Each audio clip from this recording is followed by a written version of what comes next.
ዛሬ በጣም አስገራሚ ቪዲዮ ይዤላችሁ መጥቻለሁ። መቼም ህንፃ ወይም ግንብ የሚሰራው ከተለያዩ የግንባታ ቁሳቁሶች ነው አይደለ? በመጽሐፍትስ ህንፃ ይሰራ ይሆን? እንደዛ ብላችሁ አስባችሁ ታውቃላችሁ? የእውቀትን ወሰን የለሽነት የሚገልጽ የመጽሐፍት ህንፃ ወይም ግንቦች መኖራቸውንስ ምን ያህል ታውቃላችሁ? ወይም ዘ ቡክ ታወር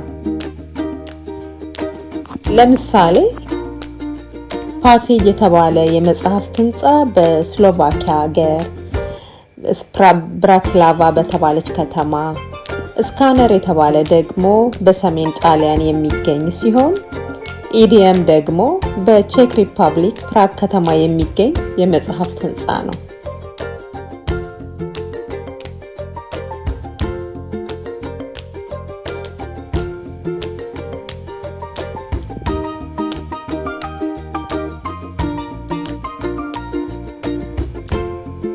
ይህ የምታዩት የመጽሐፍት ታወር ወይም ደግሞ የመጽሐፍት ህንፃ የሚባለው በሙኒሲፓል ላይብራሪ ኦፍ ፕራግ ውስጥ ይገኛል።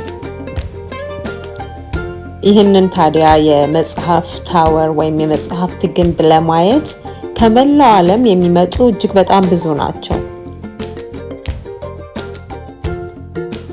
ይህ የመጽሐፍት ታወር ኦፊሻል ስም አለው፣ እሱም ኢዲየም ይባላል።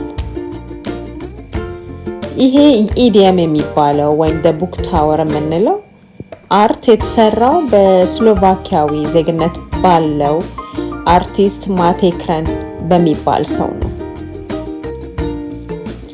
ይህ የምታዩት አስገራሚ ህንፃ በብዙ ሺዎች በሚቆጠሩ ትክክለኛና እውነተኛ መጽሐፍት የተሰራ ሲሆን ቅርጹም እንደምታዩት ግዙፍ የሲሊንደር አይነት ቅርጽ ያለው ሲሆን ከመሬት እስከ ጣራ ድረስ የደረሰና በር መሳይ ክፍተት ያለው ነው። የዚህን ዘ ቡክ ታወር ሙሉ ታሪኩን እዚሁ ዩቲዩብ ቻናል ላይ ታገኙታላችሁ።